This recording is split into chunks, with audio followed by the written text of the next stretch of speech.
Bonjour. Bonjour mes chers compatriotes. Bonjour et bienvenue à ce live Facebook. Qui est un live Facebook consacré au développement du tourisme dans la région de l'Ouest. Voilà. Bonjour François Ngino. Bonjour ma chère sœur. C'est un live Facebook, c'est la journée de marathon des lives aujourd'hui. On en fera 3. Le premier portera sur le tourisme, le deuxième portera sur le traitement des déchets et le troisième portera sur la politique budgétaire. Voilà. Donc, c'est une, et si possible, on en fera un quatrième qui portera sur la transition énergétique. Voilà, bonjour Goupayou, bonjour Alessi Nassine Bella, bonjour Wafo Clovis Patterson. Bonjour. Voilà, partagez massivement les lives et puis mettez les cœurs pour protéger les lives. Partagez-les dans les groupes WhatsApp, partagez-les dans les groupes Messenger, partagez-les également dans les groupes Facebook et mettez les cœurs pour protéger le live. Voilà.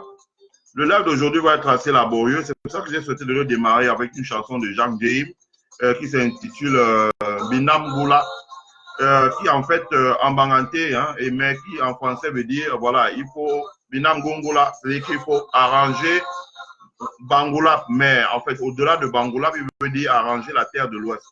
Voilà, comme je l'avais dit, il est temps qu'on puisse aussi, en dehors de l'économie, des grands principes d'économie, des grands principes de la finance, il faut aussi qu'on puisse parler de l'économie en termes de développer un territoire.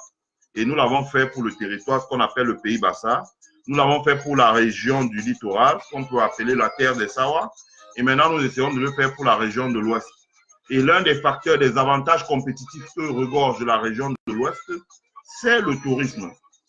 Voilà, le tourisme culturel, le tourisme écologique, le tourisme vert, parce que la région de l'Ouest est riche de par sa biodiversité au niveau agricole, au niveau la gastronomique, au niveau du climat, au niveau des peuples, au niveau du relief, au niveau des avantages dont lui a doté la nature. Ça veut dire que les collines, les lacs, donc c'est un patrimoine culturel et touristique assez riche.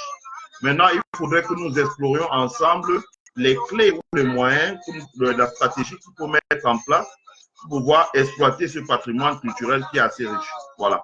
Donc, pour y parvenir, ce matin, nous allons recevoir un expert qui va d'abord nous parler de... Parce que, comme je vous ai dit, on va faire des lives où on donne aussi plus la parole aux gens, parce qu'il y a beaucoup de gens qui ont de l'expertise dans notre pays, beaucoup de gens qui ont des choses à dire.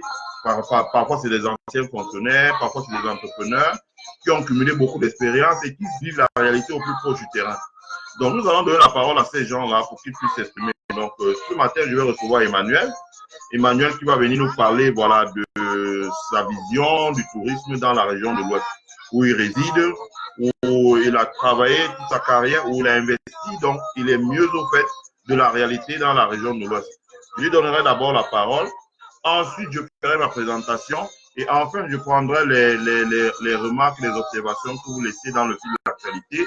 Et nous allons avancer, voilà. Donc, en remerciant mon frère Jean James.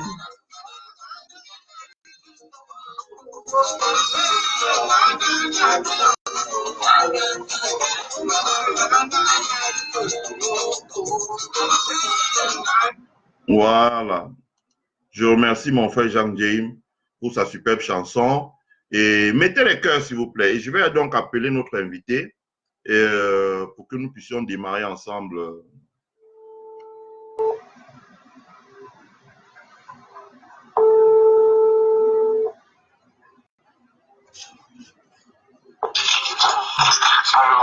Bonjour Emmanuel, bonjour.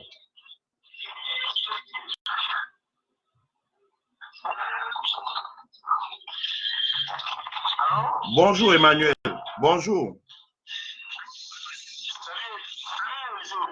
Bonjour, merci beaucoup de participer à merci beaucoup de participer à ce brainstorming. Tu es déjà à l'antenne et merci beaucoup pour ta disponibilité et pour le temps que tu as donné pour pouvoir éclairer les Camerounais sur les opportunités d'investissement et sur la stratégie d'investissement dans le tourisme pour la région de l'Ouest.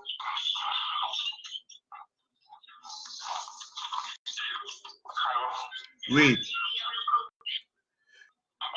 Oui, bonjour Emmanuel. Je dis que je te remercie pour ta disponibilité. Ah, d'accord. Oui, bonjour. J'étais bien suivi. Je vais essayer de reprendre les points là, petit à petit. D'accord. D'accord. Ta connexion est bonne. Oui, je disais que pour le cas de la région de l'Ouest, il y a déjà une office de tourisme qui existe. Donc, ce qu'il faut faire, c'est renforcer le point de vue ressources humaines en qualité, en capacité de cet office de tourisme-là. Parce que si le personnel met en compétences sont renforcées, ils pourront facilement réaliser l'identification de sites touristiques et puis l'interprétation du matériel de ces sites-là. D'accord. Ça, c'est d'abord le premier point. Parce qu'il faut une structure fêtière qui gère le tourisme dans la région de l'Ouest. Et c'est l'office de tourisme qui a décidé à faire ce travail. Même s'il faut donner une nouvelle vision à cet office de tourisme-là, parce que pour l'instant, cet office de tourisme-là, c'est la propriété d'une industrie. Il va falloir qu'on revoie la vision de cet office de tourisme-là. Oui. Je peux te poser une question? Oui. Je peux te poser une question? Vas-y. Moi, je sais pas, moi j'ai grandi en France et ce que je sais, c'est que dans chaque commune en France d'une certaine taille, ça veut dire que dans chaque commune, mais même aux États-Unis, dans chaque commune, donc dans chaque ville, si je puis dire, alors on est dans la région de l'Ouest, la commune de Bafoussam, la commune de Tchang, la commune de Bouddha, la commune de Fumban, la commune de Bafang, la commune de Bangaté. Dans chacune des communes de cette taille, il y a un office de tourisme. Et cet office de tourisme est en charge de faire la cartographie, la photographie des sites, d'informer les agences de voyage, les agences de tourisme, les organisateurs de circuits de touristes, etc. Est-ce que tu ne penses pas qu'avoir une agence de tourisme pour toute la région de l'Ouest, c'est peu et qu'il faudrait plutôt avoir une agence de tourisme pour chaque commune, chef de département de la région de l'Ouest? C'est vrai pour la France. Même si la loi au Cameroun permet à chaque commune d'avoir son office de tourisme, mais la réalité, c'est que combien de maires connaissent l'importance du tourisme? Combien de maires sont au courant que l'office de tourisme, c'est un élément de développement? C'est là où le bas blesse. La loi au niveau du Cameroun permet à chaque commune de pouvoir avoir un office de tourisme. Mais pour l'instant, à ma connaissance, à l'Ouest, je pense qu'il doit avoir l'office de tourisme dans la mémoire à Tchang. J'ai participé personnellement à la mise en place de tourisme dans le centre de jeunes. Je crois qu'il y a quelques maires qui sont en train de comprendre. J'espère et je souhaite qu'avec l'élection de février qui arrive là, que les nouveaux maires vont comprendre que le tourisme c'est un élément important pour le développement local et que tous, normalement, selon la loi, vont mettre en place l'office de tourisme. C'est pour ça que dans la région de l'Ouest, ce qui fonctionne actuellement, c'est l'office de tourisme régional. C'est ça que je dis. On a trouvé la France sur qu'est-ce qu'on peut déjà faire avec l'existant. C'est ça que je dis, l'office de tourisme qui est là est déjà créé. Okay. Et on peut donc renforcer les capacités en qualité et en quantité de ce personnel qui est là-bas. Parce que si les capacités sont renforcées, ils vont réaliser l'identification de sites touristiques et l'intégration des sites touristiques. Donc, dans le meilleur des cas, normalement, chaque commune devrait avoir un office de tourisme. Et que l'office de tourisme régional devrait servir comme structure fêtière. Et pour l'accompagnement des visiteurs au niveau de la base, ce sont les offices de tourisme communal qui devraient faire ça. Okay. Donc voilà ce que je peux te dire par rapport à ce que je crois. Ok, non, grand merci. Ta contribution, là, c'est clair, net et précis. Et ça permet de dissiper tout ce que les gens peuvent avoir dans leur esprit. Maintenant, à propos du choix du type de tourisme en promouvoir. Il y a différents types de tourisme. Il y a deux grands types de tourisme. Le tourisme de masse et l'autre tourisme. Le tourisme de masse qui est fait pour les grandes entreprises, les grands hôtels, les avions, pour les pays qui ont des infrastructures hôtelières, des infrastructures aéroportuaires. C'est ceux-là qui font dans le tourisme de masse. Est-ce que nous ferons dans le tourisme de masse ou bien nous ferons dans le tourisme responsable? Il faut faire un choix. Parce que dans le tourisme responsable, qu'est-ce que nous, on met dans le tourisme responsable? Le tourisme pour lequel le voyageur est responsable de ses activités. Et ça englobe le tourisme solidaire, le tourisme communautaire, l'écotourisme, le tourisme durable, C'est ça qu'on appelle le tourisme responsable. Okay. Donc, ces autres tourismes, contrairement au tourisme de masse qui est fait, qui profite aux grandes entreprises, qui profite aux grands sites hôteliers. Donc, s'il faut déjà faire un choix, il faut déjà savoir quel type de tourisme on veut développer dans la zone de l'Ouest. Okay. Est-ce qu'on sait que la grande majorité de la population cible du type de tourisme qu'on veut développer? Si la réponse est oui, ça veut dire que nous partons pour le tourisme responsable pour l'autre tourisme. Et dans ce cas-là, quel est le type de tourisme qui correspond conformément à la région de l'Ouest? Ça ne fait aucun doute que c'est le tourisme culturel et le tourisme de nature. Okay. Donc, on devrait travailler, sachant que les formations que nous allons faire au personnel au guide, ça va être dans le cadre du développement de tourisme culturel. Exact. C'est un de paysage. Parce Exact. que quand nous parlons de tourisme paysage de nature, nous parlons de nos sites, nous parlons de nos chutes, nous parlons de nos lacs, nous parlons de paysage, nous parlons donc d'autres types de tourisme à promouvoir dans la région de l'Ouest. Exact. C'est le tourisme responsable, Exact. particulièrement le tourisme culturel et le tourisme de nature. Exact. Voilà, ça, c'est le cadre classique de réflexion sur le tourisme à l'Ouest. Là, je suis bon. Ensemble, le tourisme culturel. Quand je comprends le tourisme culturel avec nos chefferies, avec nos Exact. avec nos temps. Exact. Voilà, donc, nos atouts, on doit travailler sur nos atouts. Exact. Le tourisme culturel, c'est comme la nature va donner, ce sont les chutes, les lacs, le paysage, les montagnes. Exact. Tout à fait. Tout à fait.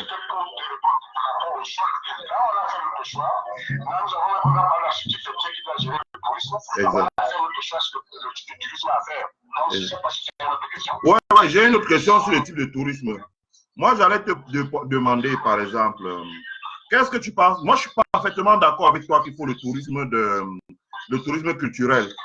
D'autant plus que, en ce moment, il y a quand même des études qui démontrent que la région de l'Ouest a aujourd'hui près de 3 millions de personnes qui vivent sur les continents européens et américains. C'est-à-dire que les enfants et les petits-enfants, etc., ça fait peut-être 3 millions. Et que ces personnes sont prêtes à voyager pour venir. Donc, ce qui les intéresserait dans un voyage, c'est la gastronomie, parce qu'il y a biodiversité en termes gastronomiques. Hein, ce qui les intéresserait, c'est acquérir l'artisanat, l'histoire, la visite des chefferies, les cultures, la langue, etc., etc. Donc, c'est un tourisme culturel qui est approprié. Maintenant, je pose la question, qu'est-ce que tu penses du tourisme d'affaires? Le tourisme d'affaires, je vais dire par là que la région de l'Ouest a quand même pas mal d'entrepreneurs. Est-ce qu'il n'y a pas la place pour un grand salon annuel ou une grande foire annuelle à l'Ouest qui pourrait amener du monde? Donc, ça pourrait s'appeler du tourisme d'affaires. Je crois que je viens de comprendre. Mais s'il faut parler de salon, il faut savoir comment ça fait le bruit dans les gens. Sans avoir un forum ou un salon annuel sur le tourisme de gens. C'est ce type de salon-là qui permet aux stakeholders, à utiliser le bon terme en anglais, aux gens qui payent pas dans le Stakeholders. Ce sont les artisans, que ce soit les musiciens, il faut un salon comme ça, une promotion de communication, d'échange, de rencontres, d'échange de B2B. Il faut normalement un salon annuel ou biannuel pour pouvoir booster et soutenir le développement du tourisme dans la région. Peut-être là où le tourisme d'affaires pourra bien aller. Mais moi, je ne sais pas vraiment qui suis à l'ouest. Ouais, c'est important. Nous sommes dans une région paysanne. Et moi, ma idée, c'est qu'il faut focaliser les activités sur des points forts. C'est exact. Des avantages compétitifs. Voilà, est-ce que tu peux faire la concurrence avec toi, là, où nous parler de tout d'affaires, alors que, voilà, ne peut pas discuter de tourisme culturel avec nous. On peut participer notre champ où nous sommes mieux placés. Exact. Exact. Non, là, c'est clair. Je pense que ce point-là est clair. Merci pour tes éclaircissements. Et je souhaitais qu'on parle maintenant de la formation. Dont tu as parlé, la création d'un centre de formation, l'utilité et l'impact. Je parlais plutôt de l'application de services. Après ça, il faut faire l'interprétation matérielle. L'interprétation matérielle, c'est quoi? Ça veut dire qu'on a pratiqué un site. On a passé au moins 2-3 mois avec les libéraux, avec les partenaires de région, pour avoir des informations concernant ces sites-là. c'est ces informations-là. Quand vous avez donné des technologies c'est ces informations qu'on leur transmet. Parce qu'un guide est capable de vous emmener sur un endroit après 15 minutes. Un être qui a fait les captations de matériel ici, il peut vous emmener là-bas, il fait 3-4 du temps parce qu'il y a des informations à vous transmettre. Ces informations sont des choses qu'on a fait des personnes immatriculées. Si vous avez des guides qui sont formés, si vous avez des opinions qui sont formés, des ressources qui sont formés, le tourisme, c'est une activité de service. Le service n'est rendu que par des gens qui fonctionnent de manière professionnelle. Pour créer la valeur. Quand les gens conçus des hôtels, qu'est-ce qu'ils font? Ils prennent des cousins, ils prennent des sœurs, on prend tout le monde, on est là. Ils savent qu'à la fin du mois, leur salaire va tomber. Mais qu'est-ce qu'ils font pour que le salaire soit régulier? Personne ne fait comme il faut parce qu'ils n'ont pas reçu de formation. Exact. Et quand je dis tantôt aux culturels, quand identifie le type de tourisme que nous voulons promouvoir, tout le monde promouvoir le tourisme culturel, il va pas avoir comme même temps au niveau local. Je veux dire, c'est ceux qui vont faire dans la pêche chez l'habitant, qu'ils aient des guides qui sont formés. Donc, les gens devraient former au niveau des guides, les gens devraient être formés, toutes les formations hôtelières, donc depuis l'accueil, les gens qui s'occupent des chambres et tout ça, la restauration, le service, il n'y a pas de structure qui fait la formation professionnelle pour les gens. Non, ça c'est clair. Ils sont en train de parler dans le cadre de l'Ouest. Donc, après avoir mis en place le type de tourisme, après avoir choisi le type de tourisme que nous voulons promouvoir, François a mis en place un centre de formation qui va nous faire des stages. Donc, les gens viendront pour pouvoir réévaluer les compétences. Exact. Voilà. Exact. Non, là c'est très clair, là c'est très clair. Non, je suis d'accord, parfaitement d'accord avec toi sur la formation. D'ailleurs, je partage avec toi une expérience aux États-Unis. C'est que tous les grandes chaînes hôtelières aux États-Unis qui ont au-delà de 3 étoiles, c'est-à-dire 4, 5 étoiles, ont une obligation légale d'avoir un centre de formation. Voilà. Un centre de formation où les employés sont formés en permanence avec un programme de formation interne. Même s'ils ont 25 ans de service, ils sont formés en permanence et recyclés chaque jour. Ça veut dire que si ils travaillent 10 heures, ça commence par 30 minutes de formation avant qu'ils commencent à travailler, payés par l'employeur, mais déduit sur les taxes qu'il doit déclarer à l'État. Donc, c'est pour mentionner l'importance de la formation.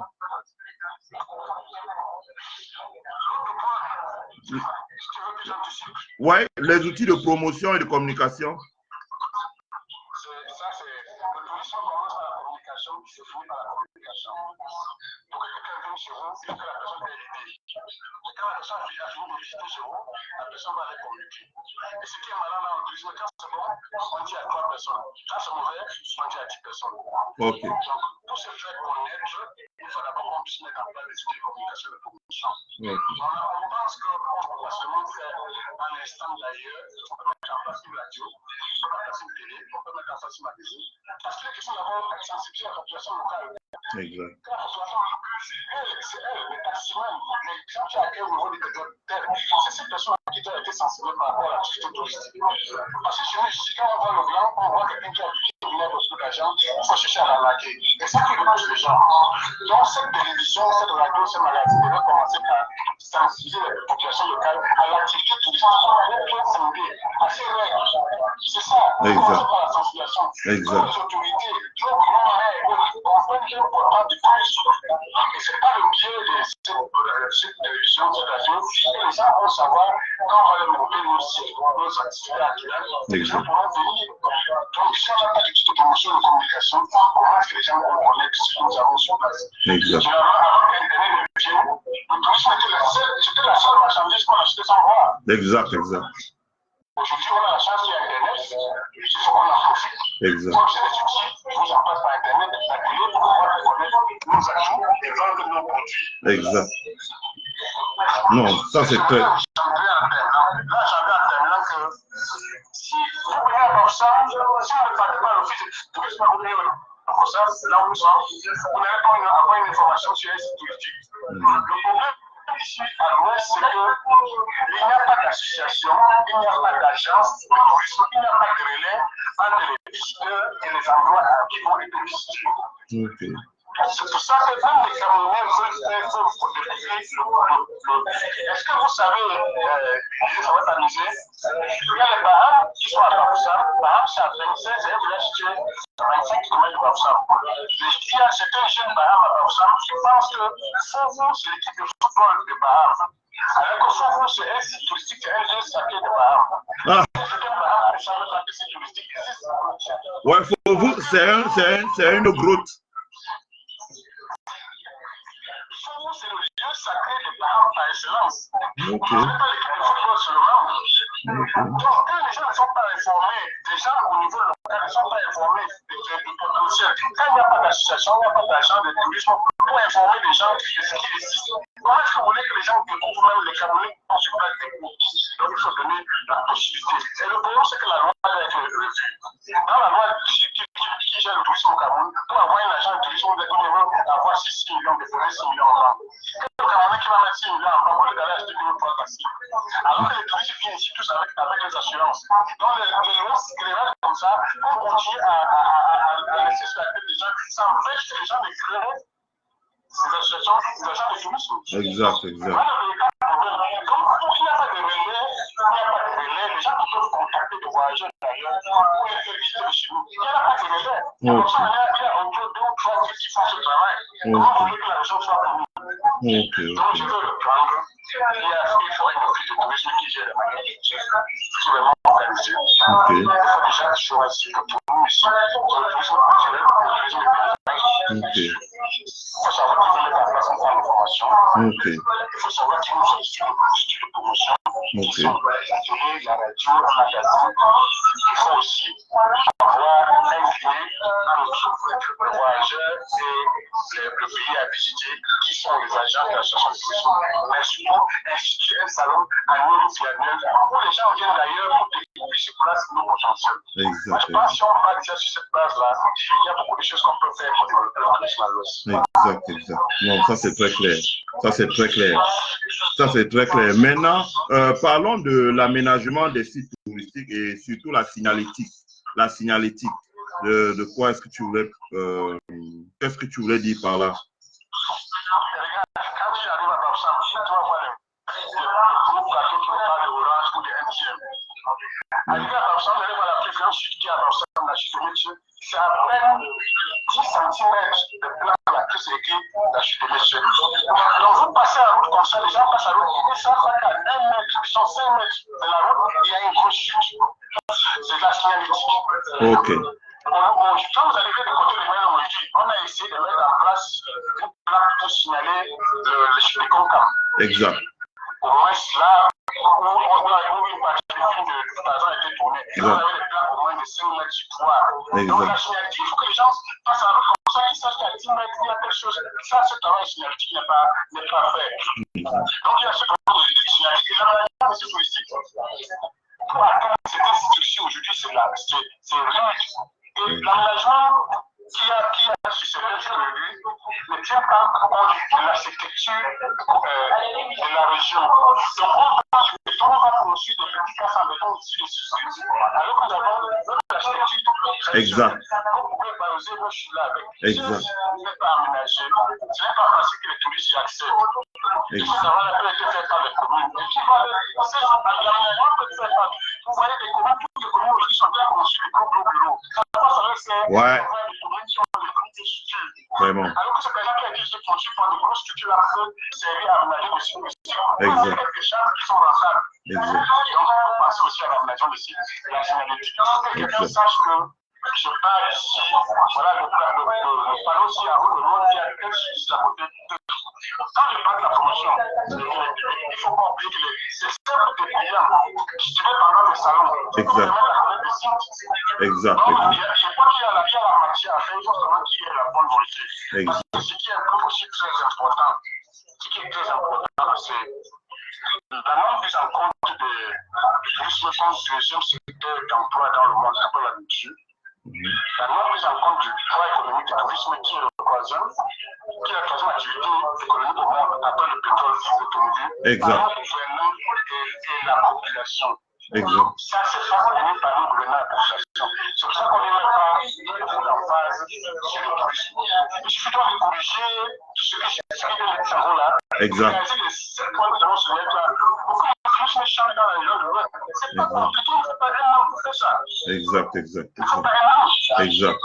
Et en plus, comme tu l'as dit, c'est-à-dire que le tourisme dans la région de l'Ouest, ça veut dire que ça ne nécessite pas, je veux dire, parce que si par exemple on dit, voilà, de gros investissements, voilà, ça nécessite simplement une stratégie comme celle que tu es en train de dérouler là, hein, en termes de communication, en termes de formation, en termes de, ouais, etc. Ouais. Et ça rapporte gros. Tu peux imaginer quand on accompagne nos volontaires, nos stagiaires ou bien les touristes dans des cérémonies de funérailles, ce qu'ils gagnent comme souvenir. Exact. Qu'est-ce qu'on n'a pas nous ici pour pouvoir montrer? Il faut seulement de la volonté. C'est ce qui nous manque, c'est la volonté. Exact. Parce qu'on a envie de commencer là, j'espère que cette situation va être au courant. Oui. Nous, déjà, par rapport à tout ce que nous sommes en train de dire là, nous sommes en train, nous avons sous la main. Si tu es d'accord avec nous, on envoie ton mail dès les échanges. Et on envoie notre projet. Exact. Lorsqu'il y a une arrière-pensée de formation, de guide, à la restauration, à la gestion. D'accord. Le résumé de ce projet-là. Sans faute. Comme ça, tu vas voir, je t'envoie le résumé du projet. Sans faute. Sans faute. On peut commencer avec 2 ou 3 éco-cases. C'est pas, on peut commencer avec 100, non. Exact. Maintenant, tu as parlé de le forum ou un salon annuel ou biannuel de tourisme à l'ouest du Cameroun. Voilà, qu'est-ce que tu veux dire par là? Oui. Quelle est l'importance d'un forum? Parce que forum, c'est une chose. Salon, c'est une chose. Mais forum, ça a son importance. Salon aussi, ça a son importance.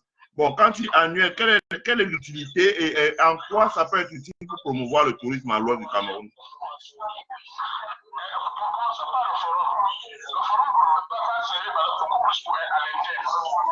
Ça veut dire que tous les stakeholders qui ont affaire au tourisme à l'Ouest vont se réunir pendant 3 à 4 jours, voire une semaine, pour réfléchir sur la problématique du tourisme. Déjà là, dans mon laptop, j'ai un truc de Python, le forum international du tourisme de l'Ouest Cameroun. Les gens vont se pencher sur les problèmes qui nous les obstacles au développement du tourisme dans la région. Et c'est ces personnes-là qui vont commencer à réfléchir sur des pistes de solutions. C'est ça le forum. C'est parce que tu as 3-4-5 ans où les gens ont cherché à solutionner un problème, ils ont évalué le niveau de solution qu'ils ont donné et qu'est-ce qu'il faut faire. Par contre, le salon, c'est comme un salon. Au salon, on s'assoit, on regarde, on parle, on s'échange, on contemple, on déguste. Le salon, c'est un salon où, pendant les 3 premiers jours, les gens qui viennent d'ailleurs, nous on les fait visiter d'abord notre pays, notre région de l'Ouest, pendant les 3 premiers jours. Ils vont visiter nos sites phares.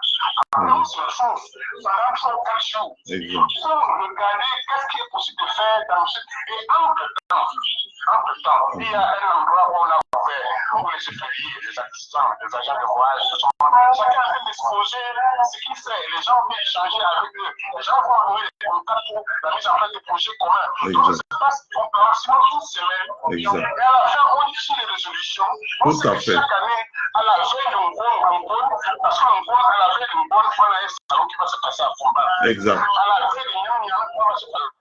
Un salon qui va passer à Baoussa. À la veille du feu de Macabo, il y a un salon qui va aller à Bangwa. On va organiser ça comme ça. C'est des choses qui sont sur lesquelles nous avons déjà réfléchi. C'est pas compliqué. Ça permet de planifier.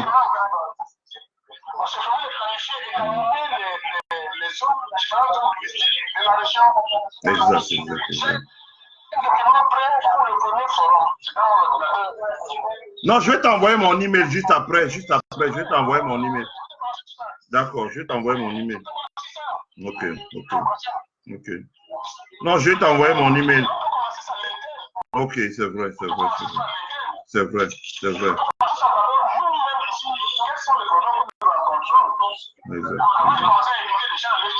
Exact.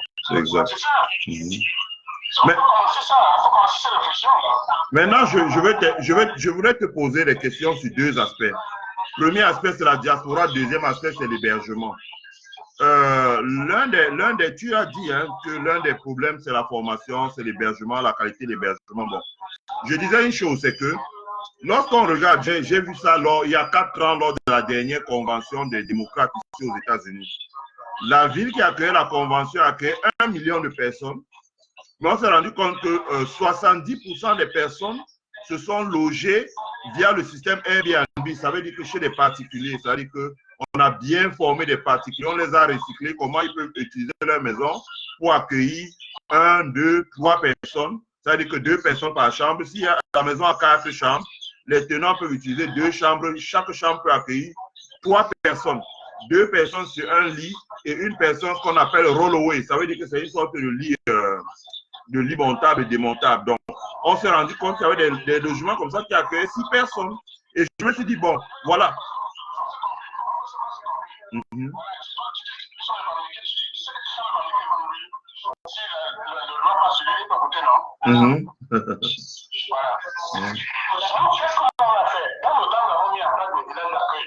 Ouais.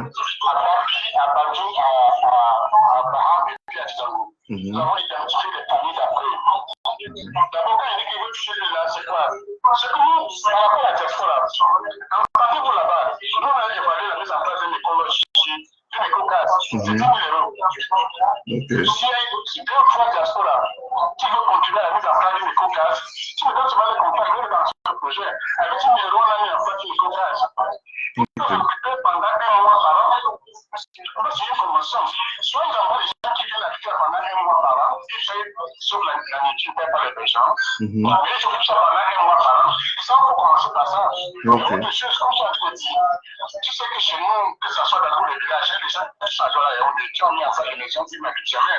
Exact, c'est ça, oui, très important. Ces gens-là, généralement, c'est les gars moraux qui dorment là-bas. Hélas. Quand ils contrôlent ces gars moraux, ils les forment à l'accueil et à la cuisine. Exact. Donc, je pense que c'est pas compliqué, il faut seulement qu'on soit organisé, on va le faire. Tout à fait. Toutes ces grandes maisons-là, hein, les maisons de Kwame Samuel, les maisons de Pierre Tchanke, les maisons de... C'est des grands palaces qui ont parfois 30 chambres. Et tu imagines 30 chambres ici en Europe, on loge 100 personnes dedans.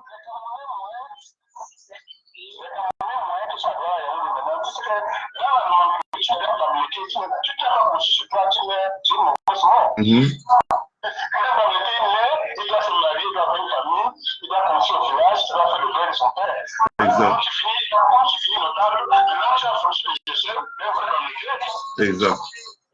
Donc il y a plein de mannequins maintenant qui ont des cases qui sont pas positionnés pour faire ce projet. Exact. Non, c'est important. Oui, c'est vrai. Sous la main, j'ai des gars avec un talent, on peut facilement réquisitionner. Je dis que c'est 50 ou 100 personnes. On peut le nom des gens, on peut compter des personnes. On met en place. Exact. Les gens pour commencer, c'est quand même la diaspora, comment on peut donner un coup de main pour qu'on puisse mettre en place ces salles de formation et ces salles d'accueil là. Si on met en place ces contacts là-bas, si quelqu'un veut venir, on nous prévient que chaque année, à tel mois, je serai là pour 1 mois. Et cela sera réservé dans le contrat. Exact.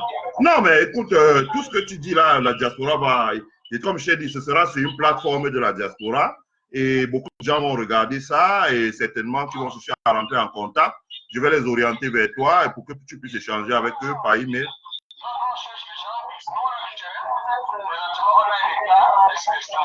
Ok.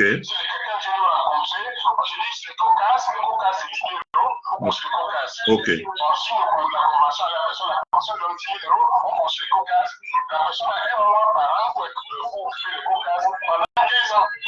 Ok. C'est intéressant. Exact.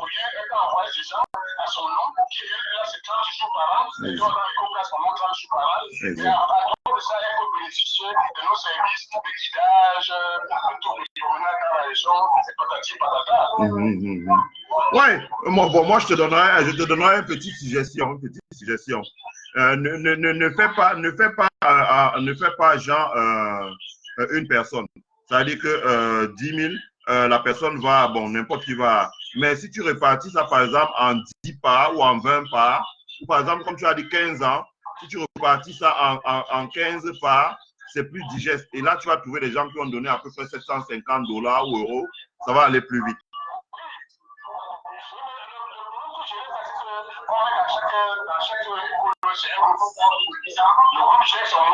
Exact, exact, exact.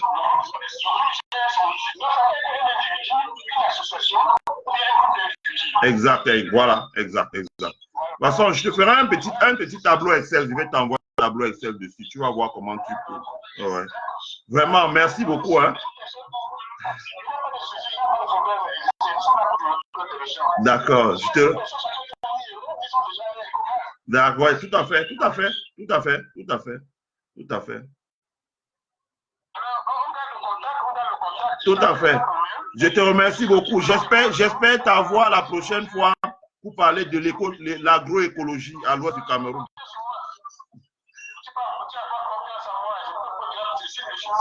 Ok, d'accord.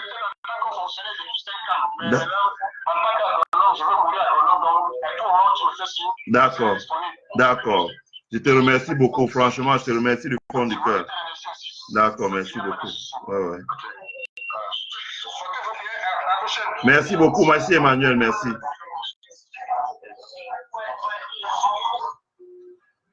Voilà, chers compatriotes, je remercie beaucoup notre cher frère, monsieur Emmanuel Tchassa, qui a vraiment accepté de sacrifier de son temps pour venir dans un live comme celui-là afin d'éclairer les Camerounais. Voilà, sur la mise en place, voilà, sur le développement du tourisme dans la région de l'Ouest. Hein, lui, il vit à la région de l'Ouest où il a travaillé comme fonctionnaire pendant 30 ans. Il a pris sa retraite il y a 5 ans, donc 35 ans de vie professionnelle dans la région de l'Ouest. Et depuis 5 ans, il investit régulièrement dans la région de l'Ouest, dans l'agronomie, dans l'élevage, dans beaucoup de choses. Donc, il a une grosse expérience de la chose touristique. Donc, je souhaitais qu'il puisse prendre la parole dans un live comme celui-ci pour nous donner une vision qui colle un peu près du terrain, quoi. C'est-à-dire qui colle avec les problèmes réels qu'il y a sur le terrain et que nous puissions entendre ce qu'il a à nous dire. Voilà. Donc, comme vous l'avez vous-même constaté, il nous a parlé de la nécessité de mettre en place un office de tourisme. Il nous a parlé de l'utilité d'un office de tourisme dans la région de l'Ouest et dans les grandes villes de la région de l'Ouest, par exemple. Voilà, il nous a parlé du type du tourisme. Voilà. Donc, je l'ai interrogé sur la nécessité de mettre en place du tourisme de masse. Il m'a dit que voilà, les raisons pour lesquelles on n'était pas prêt à l'Ouest le tourisme de masse. Il a parlé du tourisme culturel. Il a parlé du tourisme écologique. Il a parlé également du tourisme, comme il a dit, le tourisme responsable. Voilà.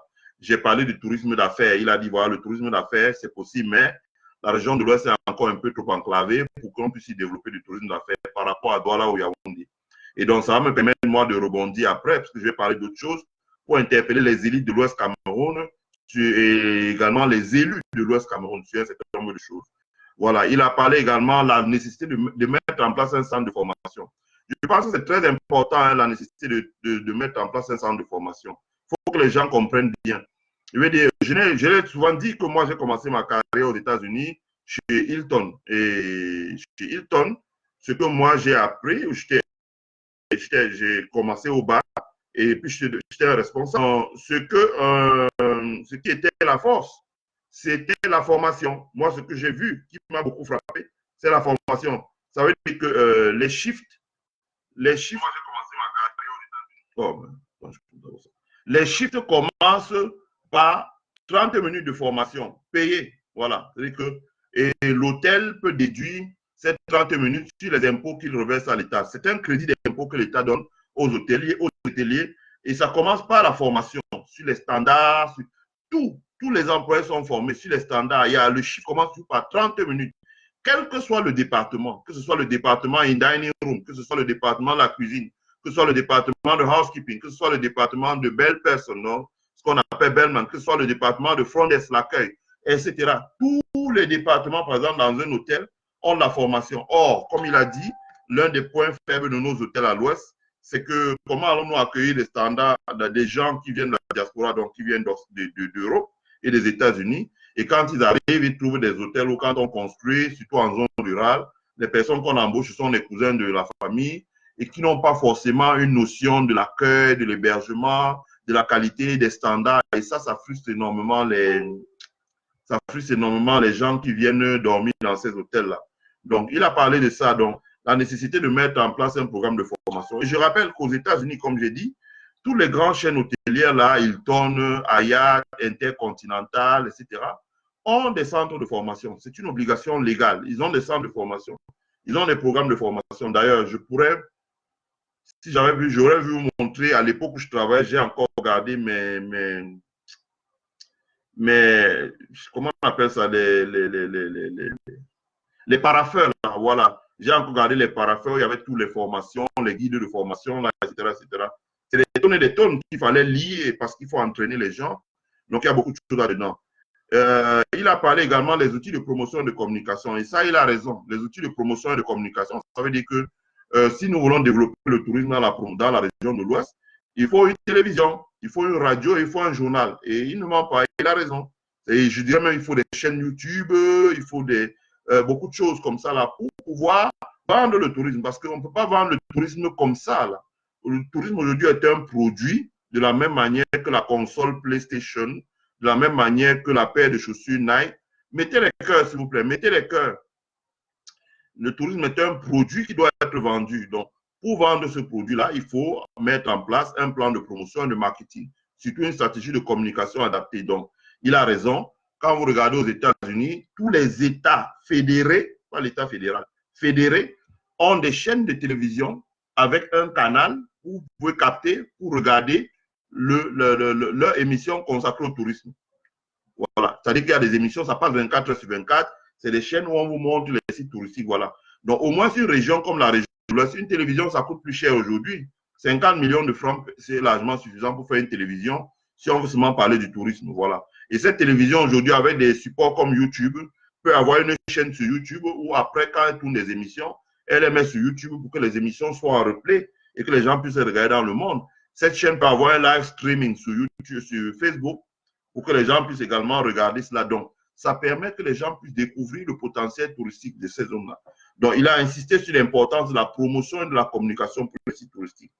Donc, en plus, il a parlé des agences de tourisme. Voilà, des agences de tourisme et des associations qui sont des relais pour les voyageurs. Par exemple, comment faites-vous pour faire venir des Camerounais à la diaspora? C'est plus facile d'organiser un voyage si, par exemple, on dit, voilà, les Camerounais vivant, par exemple, en Normandie veulent se rendre au Cameroun. C'est très facile de pouvoir leur envoyer des dépliants, leur envoyer les informations par email pour qu'ils puissent organiser leur voyage dans la région de l'Ouest. Et un voyage en groupe, ça veut dire qu'ils auront les billets forcément moins chers, ils auront les hôtels moins chers, ils auront les conditions d'hébergement, de nutrition, etc. moins chères. Voilà, ils pourront même s'organiser pour acheter la nourriture, etc., etc. Donc, il a parlé de ça, dans la nécessité des agences de tourisme également. Donc, il a parlé de la législation où on dit, voilà, pour ouvrir une agence de tourisme, il faut déposer une caution de 6 millions. Bon, comme il dit lui-même, à 6 millions au Cameroun, quelqu'un préfère acheter 2 taxis et mettre en route parce que ça rapporte tout de suite. Donc, ils sont des législations qui sont inutiles, quoi. L'État pouvait mettre en place un système de cautionnement qu'il paye par lui-même pour permettre aux opérateurs de démarrer. Donc, il a parlé de ça. Il a parlé également de l'aménagement des sites touristiques et surtout la signalétique, voilà. Donc, comme il a dit, c'est que, et je l'ai moi aussi souvent décrié, on voit des hôtels à l'ouest, c'est le concours aujourd'hui. Vous allez, moi je suis dans les Bamoutos, mairie de Bacha, mairie de Babajou, chaque maire fait la concurrence pour construire des hôtels à 1, 2, 3 milliards, c'est des grands bâtiments. Le problème, c'est qu'à côté de grands bâtiments, on a mis 3 milliards, on n'a même pas amélioré les sites touristiques, alors que si on mettait 300 millions dans le bâtiment et on mettait le reste 1 milliard dans l'aménagement des sites touristiques, les sites touristiques rapporteraient très vite à la commune, quoi. Donc, comme il a dit, que ce soit comme il a dit, vous passez à Bafoussam, vous n'avez pas une signalisation qui vous amène vers les chutes de la Mèche, mais vous avez des grands panneaux qui font la publicité des marques de bière, d'eau ou bien de téléphonie mobile. Donc, or, le tourisme, qui est une activité inclusive, qui rapporte de l'argent aux personnes qui résident dans le coin, il n'y a pas de la signalétique. Et il a raison. Ça veut dire qu'ici, l'Illinois, par exemple, vous avez un guide, un manuel, un guide touristique, un manuel, et à chaque fois que vous allez, il y a de la signalisation. On vous dit, voilà, tel site, et souvent, c'est des sites sur des panneaux en bois. On écrit le nom et vous pouvez voir exactement le nom. Il dit qu'il n'y a pas la signalétique. Donc, il a pris un exemple qui fait un peu sourire. C'est que quand on dit Fovu à Baham, les gens croient que c'est Fovu Club. En fait, Fovu, et la raison, Fovu, c'est une grotte sacrée. à Baham. Et donc, les gens ne savent pas ça. Donc, il y a autant de choses. Donc, il a parlé de la création d'un forum annuel. Par exemple, quand on a le Ngwon, on a la fête du Macabo, on a la fête de Kufoma à Bouddha, on a etc., etc. Il devrait avoir un salon où les gens se retrouvent pour pouvoir parler de ça, hein, coordonner leurs efforts pour que cela fonctionne. Voilà. C'était vraiment un plaisir de recevoir M. Emmanuel Ndiassa ce matin. Et j'invite tous les Camerounais qui ont des choses importantes à dire, hein, qui ont un éclairage à nous apporter sur, l'actualité, voilà, l'activité économique, les affaires, etc., etc., de pouvoir se signaler, de ne pas avoir peur. Comme j'ai dit que, certes étant un activiste, mais pour ce qui concerne les lives comme celui-ci, surtout sur les lives destinés aux opportunités d'investissement dans la région de l'Ouest, je prenais sur moi le fait que, voilà, on garantissait une certaine neutralité politique pour que les gens qui viennent là n'aient pas peur en se disant, voilà, tu allais parler dans un truc, etc., etc., etc. N'ayez pas peur. Exprimez-vous. La région de l'Ouest, c'est la région où vivent certaines personnes. Voilà, il faut bien qu'à un moment, elle se développe. Et il faut qu'elle se développe. Et pour qu'elle se développe, le développement passe par le développement du tourisme. Voilà. Donc, il faut que les gens prennent la parole pour s'exprimer sur le tourisme, sur l'industrie, sur l'agriculture, sur l'élevage, sur l'éducation, etc., etc. Il y a tellement de points sur lesquels on peut se développer. La biodiversité à l'ouest du Cameroun, la diversité en termes agricoles, la diversité en termes des sites touristiques, la diversité culturelle, la diversité gastronomique, la diversité des paysages, etc. Ce sont des avantages compétitifs. L'histoire, les cultures, les traditions, ce sont des avantages compétitifs sur lesquels on doit s'appuyer pour pouvoir développer quelque chose de solide et de sérieux. Non, il faudrait que les gens prennent la parole. Je vais lire quelques réactions avant de revenir pour poursuivre la présentation. Bon, Wafo Clovis dit, Ndema, tu pourras résumer son intervention après le son. Voilà, j'ai résumé son intervention, Wafo Clovis. Fomen dit, bonjour la famille et bonne année, merci. Georges Kamikopo, tu peux résumer car le son n'est pas, ouais, ok. J'ai résumé.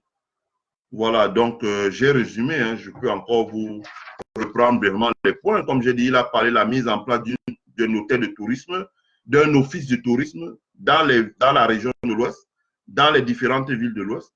Il a parlé du type de tourisme à promouvoir, qui pourrait être un tourisme responsable, ça veut dire tourisme écologique, tourisme culturel, tourisme solidaire, voilà. C'est-à-dire un tourisme inclusif qui s'appuie sur les ressources qu'ont les populations et pas un tourisme de masse. Ça veut dire que, un peu comme vous pouvez avoir à Marbella, à Ibiza, où les gens viennent pour bronzer à la plage, etc. etc. C'est pas ce genre de tourisme-là.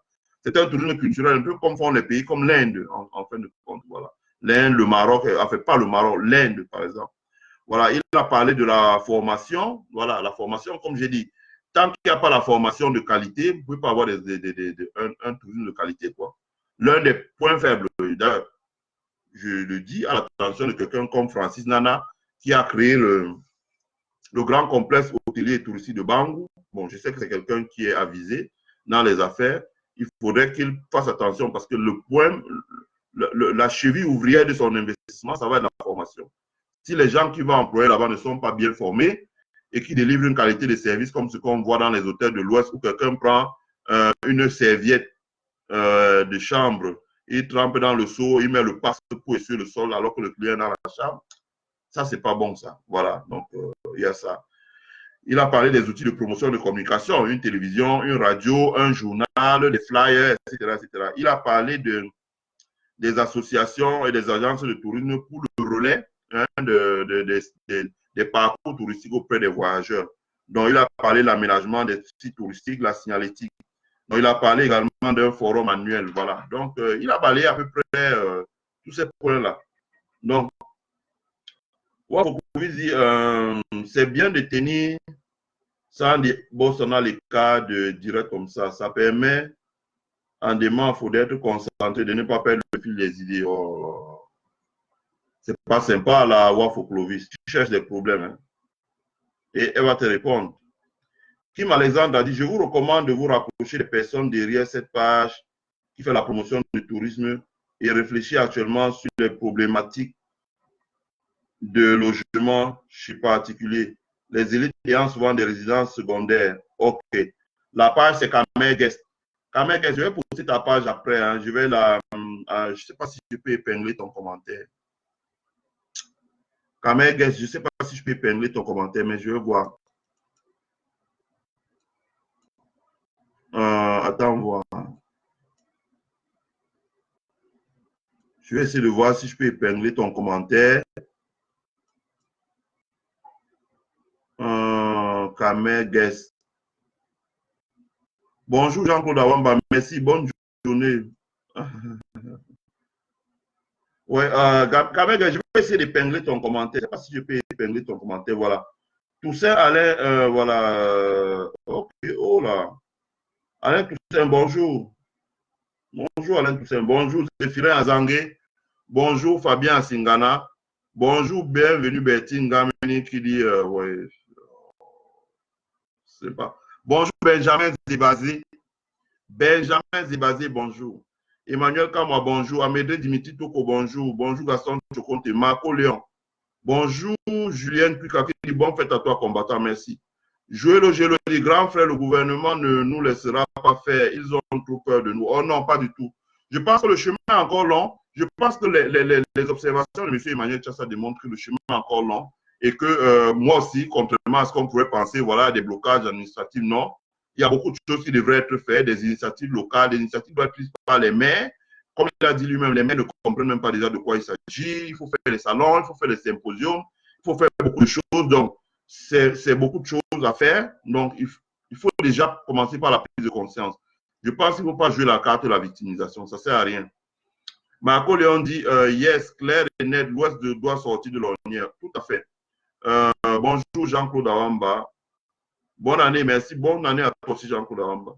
Joël dit, surtout nous réapproprier l'aéroport de Bafoussam. Ça aidera beaucoup à atterrir à Bafoussam. J'en parlerai au moins pour 10 minutes. Pierre Douala, bonjour. Bonjour, Kamer Guest. Bon, je vais essayer d'épingler. Pourquoi je n'arrive pas à épingler là?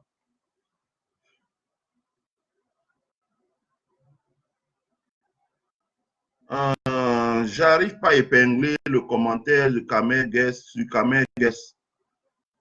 What's wrong? Happy New Year, Karen Kozan, yes. Happy New Year to you too.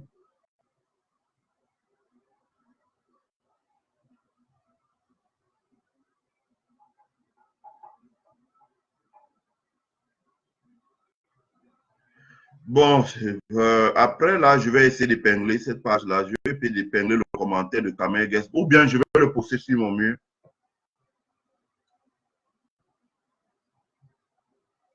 Bon.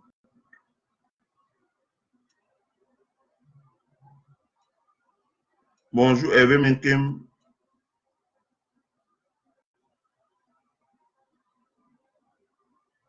Voilà. J'essaie de lire encore un peu d'autres trucs. Voilà.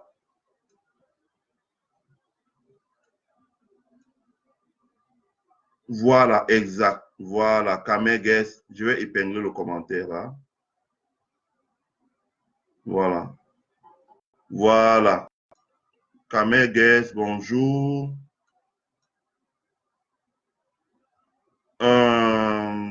Voilà, c'est fait.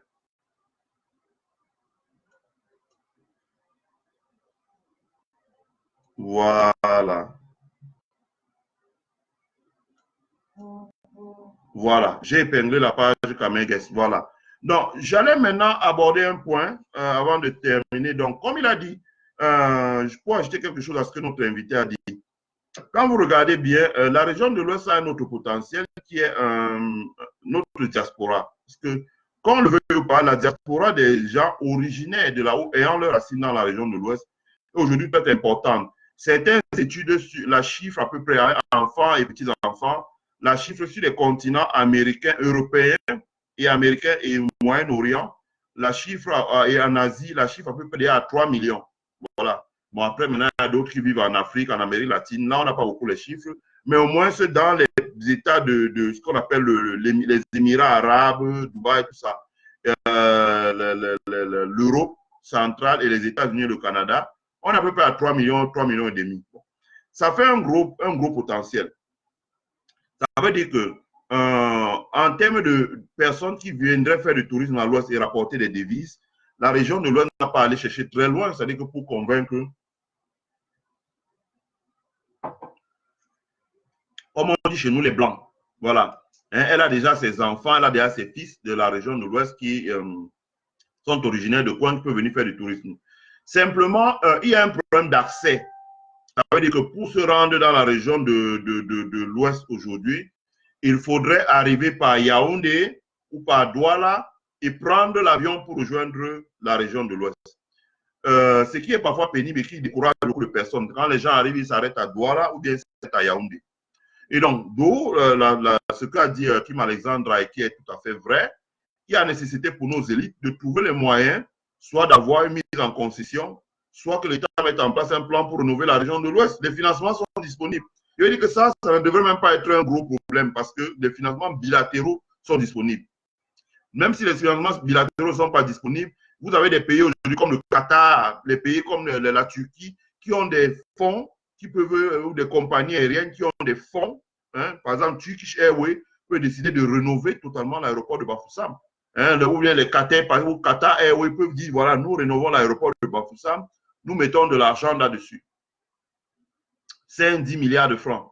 Ils rénovent complètement avec un terminal neuf. On a vu ça en RDC avec l'aéroport de Lumumbashi, qui est devenu un aéroport international quand Katombi était le gouverneur. On peut faire pareil pour l'aéroport de Bafoussam, rénover totalement l'aéroport de Bafoussam, en s'appuyant sur un partenariat où on verrait des élites de l'Ouest, une des grandes compagnies internationales dans le capital, etc., etc.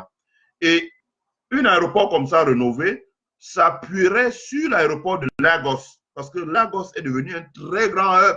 Depuis qu'ils ont rénové l'aéroport de Lagos, c'est devenu Douala à la traîne. Douala n'est pas aux normes. Lagos a toutes les normes et toutes les certifications internationales pour que les vols partent de Lagos vers tous les pays du monde, vers les États-Unis, vers l'Europe, vers l'Asie, vers le Moyen-Orient, etc.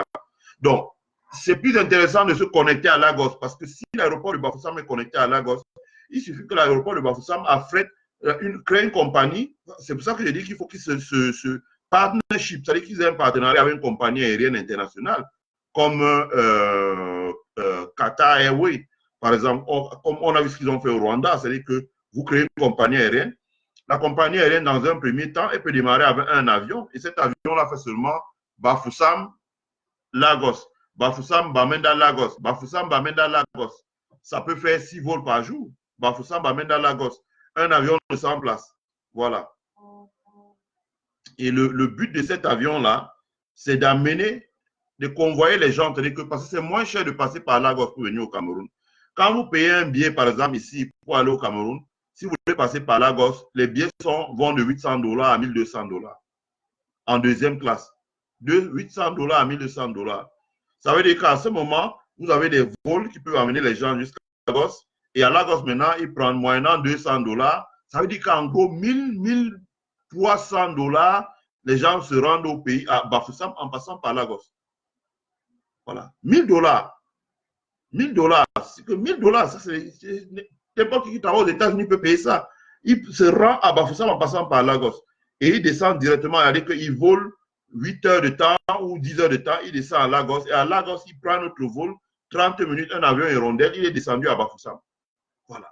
À partir du moment où les gens arrivent à Bafoussam, ils sont au village, ils sont chez eux, ils peuvent donc désormais se mouvoir, faire du tourisme. Et en ce moment, ils viendraient en vacances dans la région de l'Ouest, ils dépenseront leurs devises dans la région de l'Ouest et ils partiraient seulement à Douala pour faire un crochet, dire bonjour aux personnes.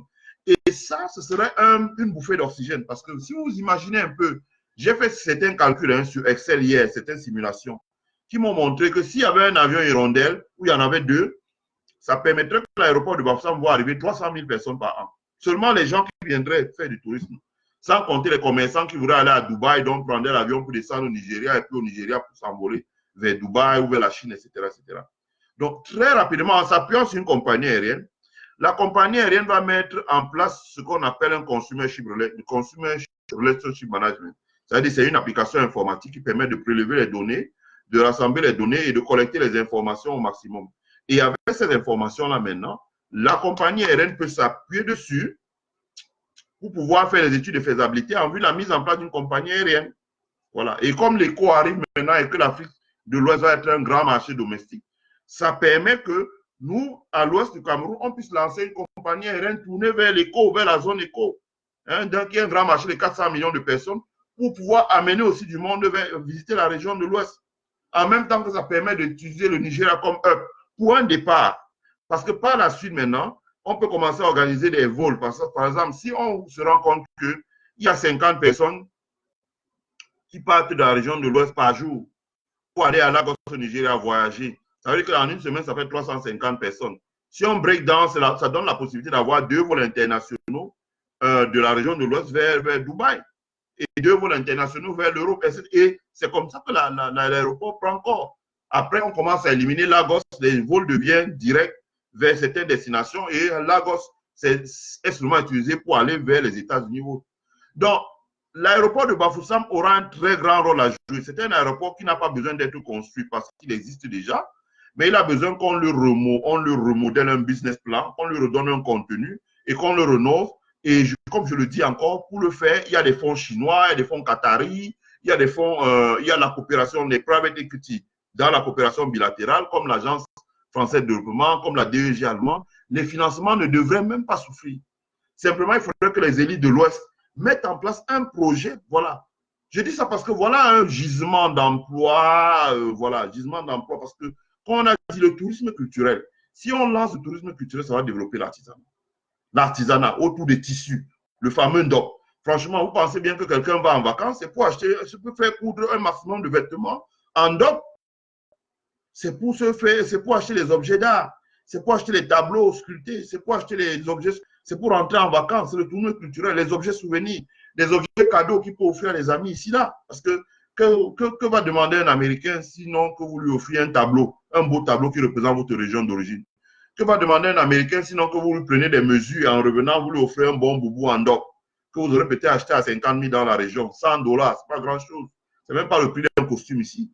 Donc, etc., etc. Ça permet de développer l'Ouest et de créer la demande, de faire travailler les artisans et de créer des emplois au plan local. De maintenir cette jeunesse-là qui va faire de la moto dans les zones éloignées et se fait chasser au premier conflit, etc., en disant rentrez chez vous. Ça permet de recréer l'activité sur place. La gastronomie, la diversité. J'ai un ami dont je tairai le nom ici, là, qui me disait l'autre jour que voilà, il s'est rendu au Rwanda. Et qu'au Rwanda, vraiment, on mange pratiquement une chose, quoi. Le haricot, le haricot, le haricot, le haricot. Le riz avec le haricot, le maïs avec le haricot, le haricot, le haricot, le haricot, le haricot. C'est quand vous sortez du Cameroun que vous vous rendez compte qu'en termes de cuisine, le Cameroun a un avantage terrible, c'est la biodiversité. Quand vous êtes à l'ouest, vous mangez le couscous ndiapche. Quand vous êtes à l'ouest, vous mangez le sokchen, le couscous sokchen. Quand vous êtes à l'ouest, vous mangez le nkondra avec la viande de chèvre. Quand vous êtes à l'ouest, vous mangez le taro avec la sauce jaune. Le taro avec la sauce noire. Vous mangez le nkui, vous mangez les légumes sautés qu'on appelle ndjamandjama avec, vous mangez le plantain brûlé avec la prune, maïs brûlé avec la prune. On a une telle diversité. Vous mangez les salades avec l'avocat. On a une telle diversité culinaire à l'ouest, et même dans le Cameroun, qui est une richesse, mais qui vraiment n'est pas exploitée pour le tourisme. L'un des rares pays au monde qui a une diversité gastronomique comme le Cameroun, c'est la France. Et regardez comment la France est bien placée dans le peloton des pays touristes. C'est aussi la Chine. Regardez aussi comment la Chine est bien placée dans le peloton des pays qui font la promotion du tourisme. Donc, ça veut dire que nous devons exploiter cet avantage compétitif-là pour pouvoir développer notre... Nous devons exploiter cet avantage compétitif-là pour pouvoir développer notre tourisme, voilà, dans la région de l'Ouest. C'est très important. Nous devons exploiter cet avantage pour développer le tourisme dans la région de l'Ouest. Donc, cela dit, donc j'ai parlé de l'aéroport de Bafoussam, j'ai parlé de la nécessité de mettre en place une compagnie aérienne, j'ai parlé également de la nécessité de mettre en place un modèle comme Airbnb, hein, ça veut dire pour utiliser les logements qui sont restés vacants dans la région de l'Ouest, tous ces grands palaces que nos élites ont construits. Comme je l'ai dit ici aux États-Unis, vous voyez une convention, c'est-à-dire qu'une convention, des grandes conventions, des grands matchs de football, on ne construit pas forcément beaucoup d'hôtels. Hein. On dit par exemple, la Coupe latino-américaine de ceci va se tenir, la Coupe des Amériques de football va se tenir aux États-Unis. On ne construit pas forcément des grands hôtels. Hein. On utilise beaucoup le système Airbnb. Les gens se logent beaucoup chez les particuliers. Simplement, il y a une bonne organisation, formation, un background check pour voir si les personnes n'est pas criminelles, n'a pas un passé, ceci, cela. Beaucoup de formation, les standards de qualité, etc., etc. La propreté, l'hygiène, les gens sont référencés ou déférencés en fonction des fautes qu'ils peuvent commettre, etc. Donc, il y a beaucoup de choses qui sont faites là-dedans. Donc, on doit pouvoir utiliser cela, d'autant plus que en dehors des infrastructures, comme l'infrastructure qu'a construit Francis Nana à Banganté, à Bangou, donc qui va être d'un gros apport pour le tourisme dans la région de l'Ouest en termes d'hébergement, de capacité d'hébergement. En dehors de l'infrastructure comme l'hôtel La Vallée de Bana, qui est aussi une grosse infrastructure, en dehors de l'infrastructure comme l'hôtel de Bafoussam, là, qui a été construit, il y a d'autres infrastructures qui doivent pouvoir être construites, qui doivent pouvoir être utilisées, c'est-à-dire que le logement chez les particuliers avec le modèle, business model de Airbnb. Ça doit pouvoir être expérimenté à l'Ouest. Donc, on a parlé de ça, le développement de l'artisanat, l'aéroport de Bafoussam, la nécessité de mettre en place une compagnie aérienne, l'architecture de nos palais, voilà, parce que les retombées auront forcément beaucoup d'importance qui vont se traduire, l'un des premiers bénéficiaires, ce seront nos palais. Mon invité n'a pas parlé de ça, mais moi je suggère qu'il faut qu'on mette en place rapidement à l'Ouest une journée du patrimoine. Une journée ou bien une semaine du patrimoine chaque année. Parce que c'est marrant. Les Camerounais font la fête de la musique qui avait été créée par Jack Lang en France. Alors, et quand vous allez à l'Ouest, le jour-là, il y a la fête de la musique. Les gens sortent pour aller regarder des concerts de musique qu'organisent des sociétés brassicoles. Sauf que nous, on aimerait avoir qu'il y ait une journée du patrimoine à l'Ouest où on ouvre les palais et que les gens viennent visiter. Ou bien un week-end du patrimoine. Quand il fait chaud en novembre comme ça, les gens viennent visiter. Les gens qui viennent en vacances visitent les palais, rencontrent les chefs, posent des questions, viennent avec leurs enfants, viennent avec leurs parents, leur famille, posent des questions. Ça s'appelle le tourisme culturel. Voilà, c'est important de le dire. Donc, voilà, il y a pas mal de complexes touristiques qui se développent déjà à l'ouest du Cameroun. Le complexe que Francis Nana a conçu à Bangou, le complexe qui a été conçu par Clovis dans la vallée de Bana, le Hara de Banachi, etc., de la famille Ngoula. Donc, il y a pas mal le centre climatique de Tchang, il y a pas mal d'initiatives comme ça, mais qui gagneraient à être appuyées, voilà. Donc, la diaspora des personnes qui sont originaires de la région de l'Ouest est très importante. Si un dixième de cette diaspora se déplace par an, c'est 500 000 touristes qui arrivent dans la région de l'Ouest. Calculer 500 000 touristes qui laissent 1 million de francs par touriste, c'est à peu près 500 milliards, c'est beaucoup.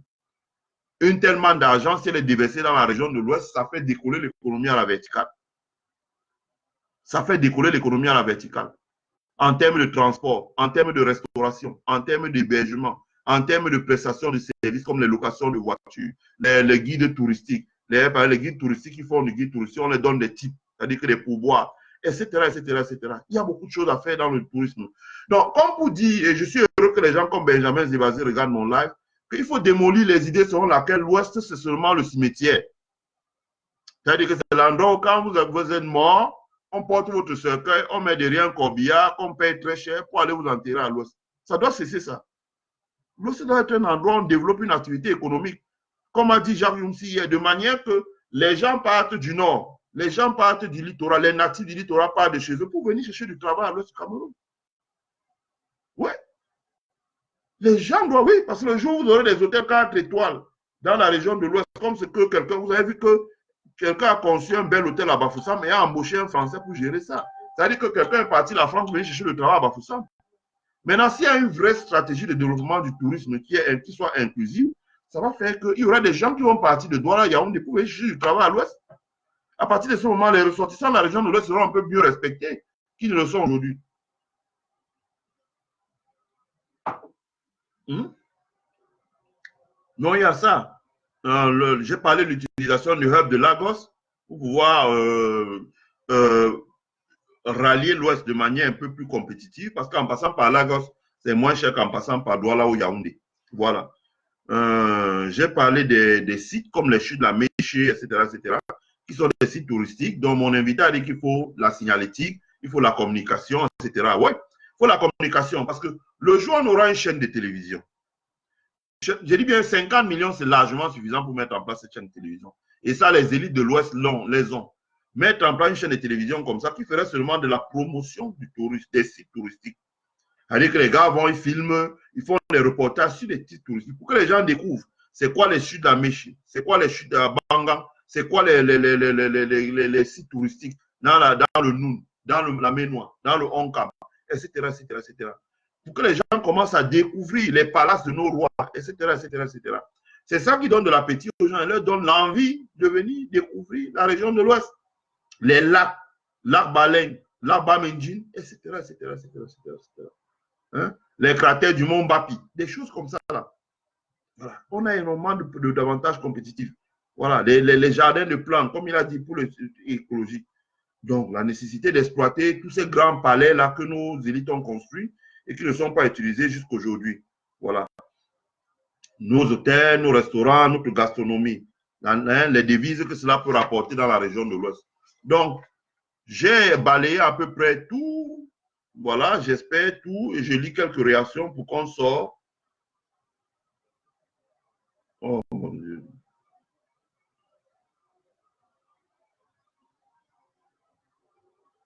Voilà, je lis un peu quelques réactions pour qu'on sorte de ce live.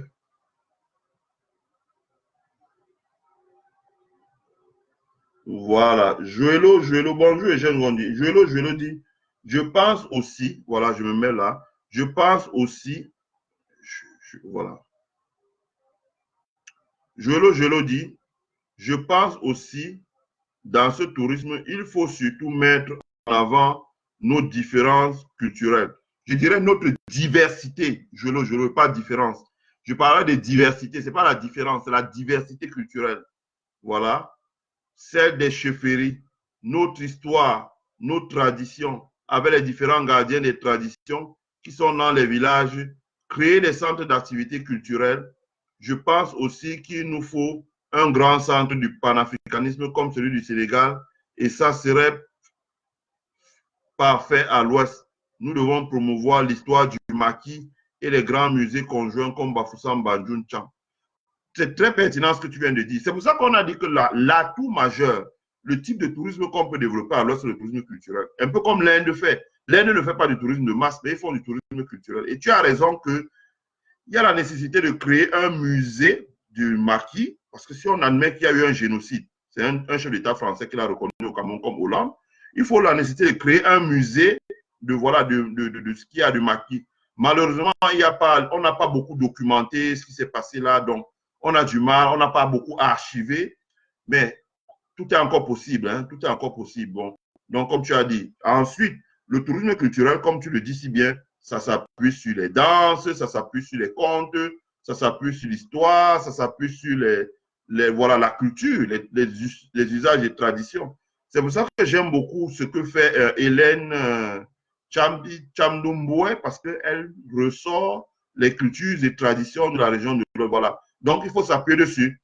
Par exemple, à Bouddha, ils sont en train de construire ce qu'on appelle le musée des jumeaux. Voilà des initiatives, voilà, qui sont des initiatives porteurs de valeur. Voilà, en effet. Alexis Kouéchoudi, toujours de bonnes idées. Merci. Emmanuel Chassa, bonjour. Nad Kams, c'est très vrai cela. Joëlo dit, Bafoussam Yaoundé assurait déjà la suivi de l'aéroport dans un premier temps. Non, Joëlo, je pense que le jour où l'aéroport de l'Ouest s'appuie sur l'aéroport de Lagos au Nigeria, parce que Lagos est un vrai hub. Lagos va arriver des vols qui vont à l'intérieur du Nigeria. Des vols, Lagos, c'est Douala est à côté. Douala, ce n'est même pas 10% de Lagos. Douala, ce n'est même pas 5% de Lagos. Donc, en s'appuyant sur Lagos, à Lagos, et Douala n'est pas au standard international, par exemple, on ne peut pas faire un vol direct de Douala vers les États-Unis.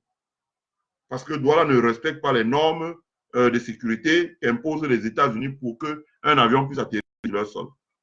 Donc, il faut à ce moment mettre en place un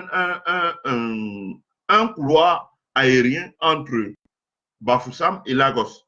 Et à partir de Bafoussam, Lagos, on va avoir les vols qui arrivent du Moyen-Orient, d'Asie, d'Europe, d'Amérique, d'Amérique latine également, qui arrivent tous à Lagos. Et partant de là, on va avoir la convergence des gens qui arrivent de toutes ces destinations et réembarquent sur d'autres avions qui partent vers Bafoussam. Et progressivement, Bafoussam peut commencer à s'affranchir de Lagos en organisant ses propres vols. Pas 1 ou 2 vols par semaine. 1 ou 2 vols par semaine à destination de l'Europe et puis à destination, etc., etc., etc. On commence petit, après on grandit. Voilà. Tata Nyetegem dit le gouvernement de Via de Yaoundé ne pourra jamais mettre les mesures incitatives sur pied. Tata Nye, il faut se battre. Rien n'est donné dans la vie. L'hypercentralisation du pouvoir politique et administratif est contre-productive en ce qui concerne les initiatives locales. Il faut se battre. Je le dis encore, ta réponse à ta question, c'est il faut se battre. Ça permet de visiter Changfumban, dit Nat Kams. Ouais, en effet. Marco Léon dit on a trop de menus gastronomiques à l'Ouest, vraiment. J'ai faim quand j'entends citer tous ces menus. Marco Léon, on a vraiment beaucoup de menus à l'Ouest. Quand tu parcours le monde, tu te rends compte que le Cameroun est très fort dans la diversité. L'un des rares pays qui peut nous battre au monde, c'est la Chine et la France. Voilà. On a trop de diversité culturelle. Il y a des pays où tu vas, on mange la même chose tout le temps, quoi. Tu fais une semaine là-bas, tu as déjà des problèmes gastriques parce que tu manges la même chose tous les jours. Nat Kams dit, apparemment, il y a une grosse boîte de nuit qui est en train de se mettre en place à Bana, je crois. Voilà, ce sont des bonnes initiatives. Marco Léon dit, en général, le Cameroun est un pays riche de par sa diversité culturelle, gastronomique et toutes ses richesses naturelles. Voilà. Et la région de l'Ouest est en pôle position et elle doit pouvoir exploiter ce potentiel-là. Fomen Denoy dit, oui, bien, ouais, bon, voilà. Marco Léon dit, avec toutes ces richesses, pourquoi nous sommes toujours en arrière? Tout simplement parce que les mentalités de l'homme camerounais sont limitées. Oui, mais aussi parce que dans la région de l'Ouest, on n'a pas, c'est lié à notre histoire, on n'a pas suffisamment mis en avant le potentiel de la région de l'Ouest en termes d'opportunités d'investissement. Donc, la région de l'Ouest, on pense que c'est l'endroit où voilà, on va construire pour que le jour où on décède, on ait droit à un grand deuil. Non, ça doit terminer ça. Ça doit s'achever. Je pense que nous devons passer à autre chose. Nous devons faire de la région de l'Ouest un endroit où on investit, on crée des emplois pour que les gens puissent partir. Vous suivez vous-même la polémique qui a cours dans notre pays. Je veux dire, on ne peut jamais te respecter tant que tu vis en location chez quelqu'un. Tu as beau être qui que ce soit, tu vis en location chez quelqu'un. Tout ce que les gens construisent à Douala, Yaoundé, là, ils sont en location chez les autres. Mais le jour où ils vont commencer, parce qu'un des prochains lives que nous allons faire, nous allons indiquer aux hommes d'affaires de l'Ouest comment délocaliser chez eux. Parce que le jour où ils vont commencer à déplacer même seulement 20% des investissements qu'ils ont fait hors la région de l'Ouest chez eux, et que d'autres personnes vont commencer à venir chercher du travail chez eux, vous allez voir, au moins, ça va installer du respect dans l'air. Les gens vont plus parler aux gens de l'Ouest comme ils parlent comme ça. Et au-delà de tout, il faut qu'une région se développe parce qu'il y a un chômage massif. Les enfants, l'exode rural, les enfants partent beaucoup de l'Ouest pour envahir Douala, Yaoundé. Et je vous le dis, moi, quand même, je suis Camerounais. Je connais avoir perdu beaucoup de membres de famille comme ça. Des enfants qui visaient paisiblement à Bouddha, ils se retrouvent un jour à Yaoundé, ils sont dans un gang de bandits, ils sont abattus. Donc, il faut falloir recréer de l'activité. Nous commençons par un brainstorming. Comme a dit quelqu'un, demain, il y aura des symposiums et des salons, et puis un jour, il y aura de l'action. Voilà, ça commence par là. Emmanuel Ninke, bonjour. Anaët Etan, bonjour. Serge Nyonga, bonjour. Marc Mandi, grand, tu exposes des choses tellement simples et faciles à mettre en place pour développer une région. Mais qu'est-ce que nos gouvernants nous font? Bon, je pense qu'il est temps qu'on s'occupe de nous et qu'on... J'allais utiliser un mot un peu dur, mais je ne vais pas utiliser là, pour dire un peu qu'on se fiche pas mal des gouvernants là, parce qu'on est tellement focalisé sur eux que ça nous empêche de penser par nous-mêmes. Voilà, il faudrait qu'on commence à penser par nous-mêmes. Donc, c'est ce que nous essayons de faire là. Marco Léon dit, mon grand, hier, j'ai passé un bon nouvel an malgré les troubles dans notre Cameroun. Le président élu, le professeur Maurice Kamto, nous a redonné espoir. Cette révolution, nous allons la mener et l'arracher par la force de 7200 connectés énormes pour être légitime. Bon, merci. Bonjour Henri Auguste. John aussi bonjour. Bonjour Joël Valérie Emeni. Voilà. Joël Valérie Emeni, il faut investir dans le tourisme à l'Ouest. Hein. Veven Kameni dit la boîte de nuit à Bana s'appelle Mythe de Bana. Très beau. J'y étais l'été passé. Voilà. Marco Léon dit bonjour. Nous allons arranger ce pays quand le tyran Biya sera parti. Notre président élu, le professeur Maurice Kamto, va avec le peuple grandir le Cameroun avec toute sa diversité. Même les pygmées doivent être reconnus et leur participation pour la reconstruction du Cameroun est nécessaire. Voilà, j'ai lu ta contribution. Ambitieuse, ambitieuse dit. Voilà, ambitieuse, ambitieuse, voilà. Kim Alexandre, voilà. Ngena Eric dit, combien de juifs multimilliardaires ont des activités florissantes en Israël? Ngena Eric, je ne sais pas si tu t'es déjà rendu en Israël. Est-ce que tu t'es déjà rendu en Israël? Tu réponds à ma question, je vais répondre à ta question. Ngena Eric, il faut déjà faire un tour en Israël. Je pense que quand tu auras fait un tour en Israël, alors tu viendras, on pourra répondre à ta question. Voilà. Donc, je vous remercie. Merci d'avoir suivi ce live-là. Je vous donne rendez-vous dans 1 heure. Il sera 11 heures ici. Dans 45 minutes, il sera 11 heures ici. Et il sera 11 heures ici. Il sera 18 heures au pays. Et nous allons, avec un autre invité, M. Henri Auguste, nous allons parler de la problématique de la pollution due aux déchets ménagers et industriels dans nos villes. Voilà. Comment est-ce qu'on fait pour que nos villes, il n'y ait plus tous les ordures, les déchets ménagers un peu partout, qui est vraiment un fléau. Donc, on va essayer de balayer ça avec M. Henri Auguste. Je vous invite à rester connecté. Je reviens juste dans 45 minutes, le temps de faire une petite pause. Et dans 45 minutes. Et après, M. Henri Auguste, on fera un 3e live. Et ce live-là sera basé sur la politique budgétaire. Voilà. Comment est-ce qu'on utilise la politique budgétaire pour développer l'économie? Et si on a encore un peu d'énergie, si on a survécu, on fera un autre live sur la transition écologique pour produire l'énergie désormais au Cameroun. Parce que la politique énergétique que le gouvernement a adoptée là, elle est nulle, archi nulle. Donc, on parlera de ça. On parlera aussi du stimulus package. Donc, il y a beaucoup de choses à couvrir. Je vous invite à revenir à 11 heures. Donc, ici, 11 heures, 18 heures chez vous au pays pour qu'on puisse y aller voilà, pas de charge. Merci. Tout à l'heure.